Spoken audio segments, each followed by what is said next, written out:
आज हम एक बहुत इंपॉर्टेंट टॉपिक पर चर्चा करने जा रहे हैं, इसलिए आपसे निवेदन है कि इस वीडियो को आप लास्ट तक जरूर देखिएगा। देखिए, अक्सर देखने में आ रहा है कि अलग अलग जनपदों में, अलग अलग ब्लॉकों में अलग अलग तरह की छुट्टियां जो मानव संपदा पोर्टल पर ली जा रही हैं, उसके लिए रिपोर्टिंग ऑफिसर किसको बनाया जाए, ये स्पष्ट रूप से शासनादेश के अकॉर्डिंग अनुपालन नहीं हो रहा है। इसी के साथ ही साथ अलग अलग छुट्टियों के लिए हमें कौन से डॉक्यूमेंट्स अटैच करने हैं, ये भी स्पष्ट रूप से सभी को नहीं पता है। या अलग अलग छुट्टियों के अकॉर्डिंग हमने जिन्हें रिपोर्टिंग ऑफिसर बनाया है, उन्हें छुट्टियों को कितने दिन के अंदर स्वीकृत करना है, स्पष्ट रूप से शासनादेश का अनुपालन नहीं हो रहा है, जिसके कारण मानव संपदा पोर्टल पर CL, CCL, मेडिकल या मैटरनिटी लीव से संबंधित अवकाशों के स्वीकृति हेतु शासनादेश के अनुपालन के संबंध में माननीय महानिदेशक स्कूली शिक्षा श्री विजय किरण आनंद जी का एक स्पष्ट आदेश सभी जनपदों के जिला बेसिक शिक्षा अधिकारियों को प्रेषित किया गया है।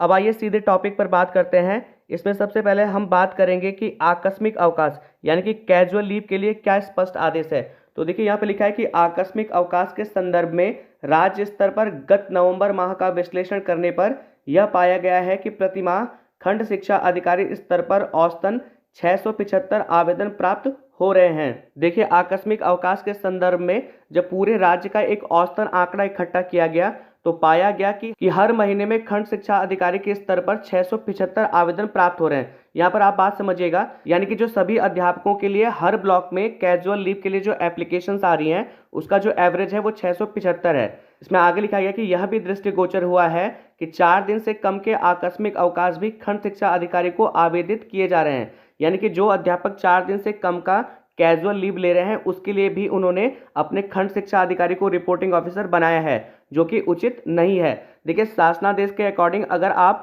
4 दिन से कम का कैजुअल लीव लेते हैं तो उसके लिए आपको अपने प्रधानाध्यापक को रिपोर्टिंग ऑफिसर बनाना है, और अगर आप 4 दिन से अधिक का कैजुअल लीव लेते हैं तो उसके लिए आपको अपने खंड शिक्षा अधिकारी को रिपोर्टिंग ऑफिसर बनाना है। उक्त विचलन न हो, इस हेतु संबंधित को निर्देशित किया जाता है कि जो ये विचलन है, जो ये अनियमितता है, इसके लिए सभी जनपदों के जिला बेसिक शिक्षा अधिकारियों को निर्देशित किया गया है कि वो अपने स्तर पर सभी ब्लॉकों के खंड शिक्षा अधिकारी को सूचित करें, जिनके माध्यम से सभी अध्यापकों को बताया जाए कि 4 दिवस से कम के लिए जो रिपोर्टिंग ऑफिसर बनाना है वो प्रधानाध्यापक को बनाना है, और जो 4 दिन से अधिक का कैजुअल लीव होगा, अगर उसके लिए भी रिपोर्टिंग ऑफिसर वो अपने हेडमास्टर को बनाते हैं तो हेडमास्टर उसे खंड शिक्षा अधिकारी को फॉरवर्ड करेंगे। उसके बाद जो खंड शिक्षा अधिकारी होंगे वो उसे स्वीकृत करेंगे या उसे कैंसिल भी कर सकते हैं। देखिए, आकस्मिक अवकाश के संदर्भ में जो दूसरा स्पष्ट आदेश है वो इस प्रकार है कि राज्य स्तर पर यह भी पाया गया है कि 880 ब्लॉकों में से 119 ब्लॉक ऐसे हैं जिसमें नवंबर माह में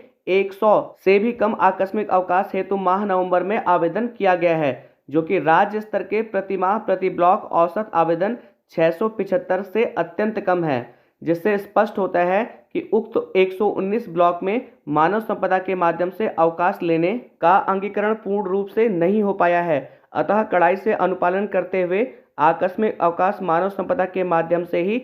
आवेदित एवं स्वीकृत कराया जाना सुनिश्चित करें। देखिए, इसके अकॉर्डिंग यह है कि पूरे राज्य में जो 880 ब्लॉक हैं, उसमें से 119 ब्लॉक ऐसे हैं जिसमें नवंबर माह में जब आकस्मिक अवकाश का एवरेज देखा गया तो वो 100 से भी कम है। देखिए, हमने आपको ऊपर बताया था कि पूरे राज्य में हर ब्लॉकों का जो एक एवरेज आंकड़ा है जिसमें आकस्मिक अवकाश के लिए आवेदन किया जा रहा है वो 675 है। देखिए, हर ब्लॉक में हर माह लगभग 675 आवेदन होते हैं, लेकिन 119 ब्लॉक ऐसे हैं कि जहां पर जो आकस्मिक अवकाश के लिए आवेदन किया जा रहा है शिक्षकों के माध्यम से वो 100 से भी कम है। इसका मतलब ये हुआ कि उन 119 ब्लॉकों में मानव संपदा पोर्टल के माध्यम से आकस्मिक अवकाश के लिए आवेदन नहीं किया जा रहा है, जो कि शासनादेश की अवहेलना है। इसके लिए भी निर्देशित किया गया है कि सभी अध्यापकों द्वारा जो छुट्टी के लिए एप्लीकेशन दिया जा रहा है या एप्लीकेशन किया जा रहा है वो मानव संपदा पोर्टल के माध्यम से ही किया जाए। देखिए, आकस्मिक अवकाश से संबंधित जो तीसरा स्पष्ट आदेश है वो ये है कि शासनादेश के अनुसार आकस्मिक अवकाश की स्वीकृति अस्वीकृति को सक्षम स्तर द्वारा 1 दिवस में ही कर दी जाएगी, परंतु विश्लेषण में पाया गया है कि अभी भी कतिपय ब्लॉकों में 100 दिन से भी अधिक का समय टर्न अराउंड टाइम, जिसे TAT कहते हैं, प्रदर्शित हो रहा है, जो कि शासनादेश की अवहेलना है। देखिए, जब अध्यापक कैजुअल लीव के लिए मानव संपदा पोर्टल पर आवेदन करता है तो रिपोर्टिंग ऑफिसर के अकॉर्डिंग उसे 1 दिवस के अंदर ही स्वीकृत किया जा सकता है या अस्वीकृत किया जा सकता है, लेकिन एक जो एवरेज टाइम है, जो टर्न अराउंड टाइम है, उसमें देखने पे ये पता चला है सभी अध्यापक आवेदन कर देते हैं, लेकिन वो पेंडिंग में रहता है, वो स्वीकृत नहीं हो पाता है। उसका जो एवरेज बताया गया है वो 100 दिन बताया गया है, यानी कि 100 दिन तक जो आवेदन होता है वो पेंडिंग रहता है। अतः जनपद स्तर पर उक्त विचलन की विवेचना करते हुए आवश्यक कार्रवाई अपेक्षित है, ताकि अग्रिम माह में ऐसी परिस्थिति की पुनरावृत्ति न हो, अन्यथा की स्थिति में उत्तरदायित्व निर्धारित किया जाएगा। देखिए, ये भी स्पष्ट रूप से शासनादेश की अवहेलना है, जिसके लिए सभी जनपदों के जिला बेसिक शिक्षा अधिकारियों को निर्देशित किया गया है कि वो अपने स्तर पर इसकी विवेचना करें, जिससे अगले माह में इस तरह की जो विसंगति है उसकी पुनरावृत्ति न हो सके।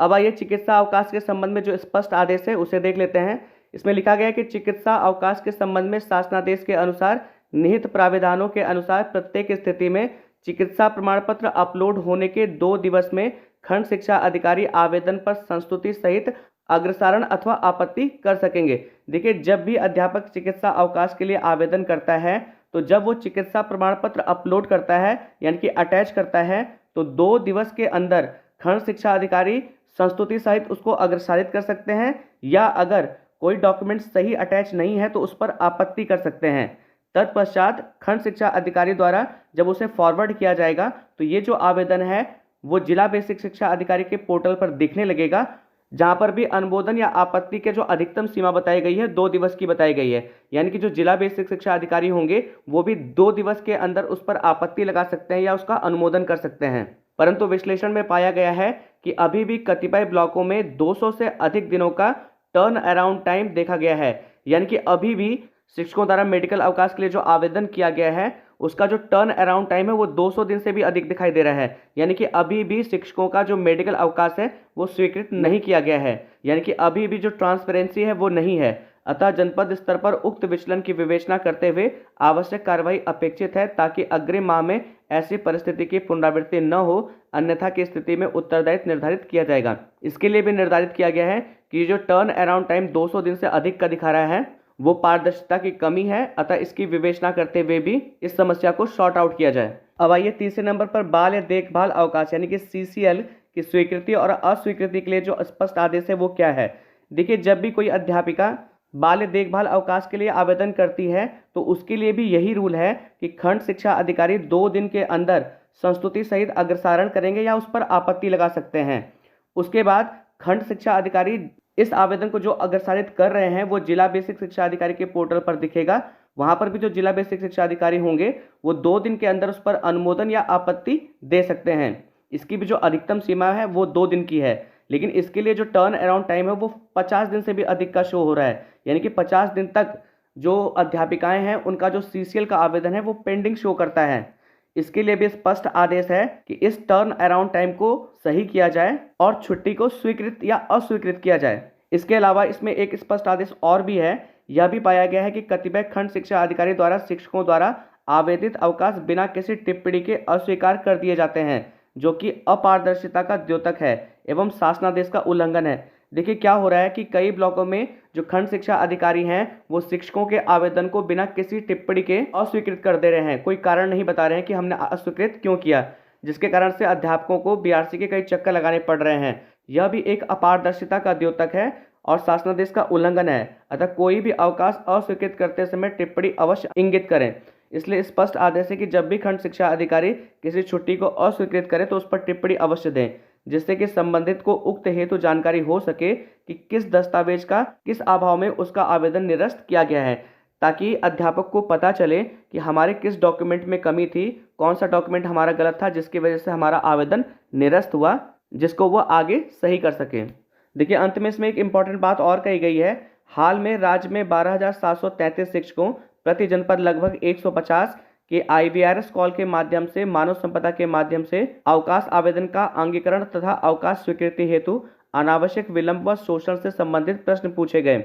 देखिए, पूरे राज्य में 12,733 यानी कि प्रति जनपद अगर एवरेज लें तो लगभग 150 अध्यापकों से IVRS कॉल के माध्यम से मानव संपदा पोर्टल पर अवकाश के आवेदन के स्वीकृति के संबंध में प्रश्न पूछे गए। शोषण से भी संबंधित प्रश्न पूछे गए, जिसमें जो जवाब आए शिक्षकों के माध्यम से वो काफी निराशाजनक थे। जिन जिन जनपदों से ये प्रश्न पूछे गए उनकी सूची संलग्न है। उक्त 12,733 शिक्षकों में से 1,118 शिक्षकों द्वारा मानव संपदा के माध्यम से ऑनलाइन अवकाश का आवेदन नहीं किया जा रहा है, देखिए जो 12,733 का आंकड़ा है उसमें से 1,118 अध्यापकों द्वारा मानव संपदा पोर्टल के माध्यम से अवकाश नहीं लिया जाता है तथा 1548 शिक्षकों ने अवकाश स्वीकृति हेतु अनावश्यक विलंब व शोषण किए जाने की प्रतिपुष्टि की है। उसमें से 1548 अध्यापकों ने यह बताया है कि जब भी वो मानव संपदा पोर्टल पर छुट्टी के लिए अप्लाई करते हैं तो एप्लीकेशन को अप्रूव करने में अनावश्यक विलंब होता है और इसके लिए उनका शोषण भी किया जाता है।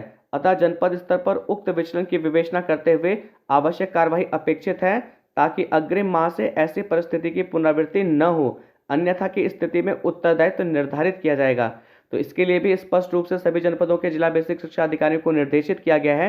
कि अध्यापकों की छुट्टी को अप्रूव करने में जो अनावश्यक विलंब हो रहा है या उनका शोषण किया जाता है, ऐसा न हो, इसकी विवेचना की जाए और अगले माह से इस तरह की पुनरावृत्ति न हो। अब आइए जो ऊपर आदेश है उसमें जितनी बातें कही गई उसे समराइज करते हैं। इसमें सबसे पहला है कि सहायक अध्यापक की लगातार 4 CL तक हेडमास्टर ही करेंगे स्वीकृत, यानी कि अध्यापक अगर 4 दिन की कैजुअल लीव लेते हैं तो उसके लिए हेडमास्टर ही उसे अप्रूव करेंगे। उसके बाद है 4 से अधिक CL लगातार लेने पर हेडमास्टर द्वारा BEO को एप्लीकेशन फॉरवर्ड होगी अथवा BEO स्वीकृत करेंगे, यानी कि अध्यापक अगर 4 दिन से अधिक का कैजुअल लीव लेते हैं तो उसके लिए रिपोर्टिंग ऑफिसर वो अपने BEO को बनाएंगे और अगर अपने हेडमास्टर को ही रिपोर्टिंग ऑफिसर बनाते हैं तो हेडमास्टर उसे BEO को फॉरवर्ड करेंगे। हेडमास्टर की प्रत्येक CL BEO ही करेंगे स्वीकृत, यानी कि जब भी हेडमास्टर को या प्रधानाध्यापक को कैजुअल लीव के लिए एप्लीकेशन देनी होगी तो उसके लिए वो रिपोर्टिंग ऑफिसर BEO को ही बनाएंगे। इसमें अगला है कि CL स्वीकृत ऑब्लिक अस्वीकृति करने में अधिकतम 1 दिन का समय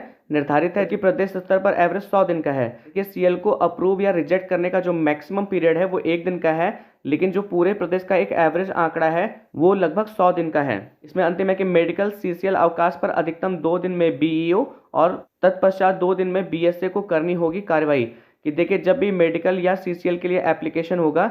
तो BEO स्तर पर जो अधिकतम सीमा है उसे अप्रूव या रिजेक्ट करने की वो 2 दिन की है और BSA स्तर पर भी इसे अप्रूव या रिजेक्ट करने की जो मैक्सिमम समय सीमा है वो 2 दिन का है, जबकि प्रदेश स्तर पर क्रमशः 200 व 50 दिन का लग रहा है समय। लेकिन जो एप्लीकेशन है उसके सापेक्ष उसको जो अप्रूव करने का समय का जो एवरेज है वो मेडिकल के लिए 200 दिन का है और CCL के लिए 50 दिन का है, जो कि गलत है। इसमें अगला है कि अवकाश पर निर्धारित अवधि में कार्यवाही नहीं करने पर BEO/BSA के उत्तरदायित्व निर्धारण की होगी कार्रवाई। कि अगर निर्धारित समय में BEO या BSA छुट्टी को अप्रूव या रिजेक्ट नहीं करते हैं तो इसके लिए उन्हें कारण बताना होगा। इसमें अगला है कि अवकाश अस्वीकृत करने पर करनी होगी स्पष्ट टिप्पणी। अगर BEO, हेडमास्टर या BSA छुट्टी को रिजेक्ट करते हैं तो रिजेक्ट करने के कारण को स्पष्ट करना होगा और इसी के लिए स्पष्ट आदेश दिया गया है कि सभी जनपदों के जिला बेसिक शिक्षा अधिकारी इसकी समीक्षा करें और अगले माह से इस तरह की जो विसंगतियां हैं इसकी पुनरावृत्ति न हो। मैं आशा करता हूं कि इस वीडियो के माध्यम से